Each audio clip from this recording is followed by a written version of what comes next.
কালীগঞ্জে ৩ বছরের শিশুকে গরম খুন্তি দিয়ে পুড়িয়ে নির্যাতন।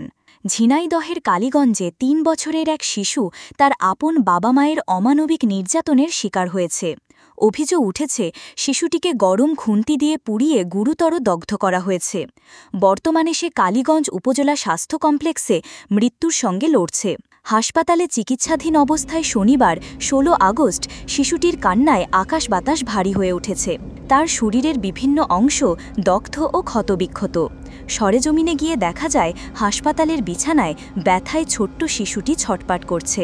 অসহায় শিশুটির পাশে এখন কাঁদছেন কেবল তার নানি। হাসপাতালে উপস্থিত অন্যান্য রোগী ও স্বজনরাও এই দৃশ্য দেখে শোক ও ক্ষোভ প্রকাশ করেছেন।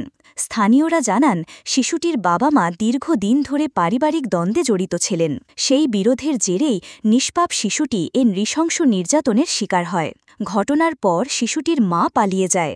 এই ঘটনায় এলাকায় ব্যাপক ক্ষোভের সৃষ্টি হয়েছে। সাধারণ মানুষ প্রশাসনের কাছে দ্রুত নির্যাতনকারী বাবা মাকে গ্রেপ্তার করে দৃষ্টান্তমূলক শাস্তির দাবি জানিয়েছেন।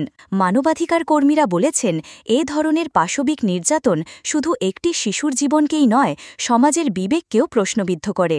তারা শিশুটির সুচিকিৎসা, নিরাপত্তা নিশ্চিতীকরণ এবং ভবিষ্যতের দায়িত্ব রাষ্ট্রীয়ভাবে নেওয়ার আহ্বান জানিয়েছেন। এছাড়া স্থানীয়ভাবে সমাজের বিভিন্ন শ্রেণী পেশার মানুষ শিশুটির চিকিৎসা খরচের জন্য সাহায্যের হাত বাড়িয়ে দেওয়ার আহ্বান জানিয়েছেন।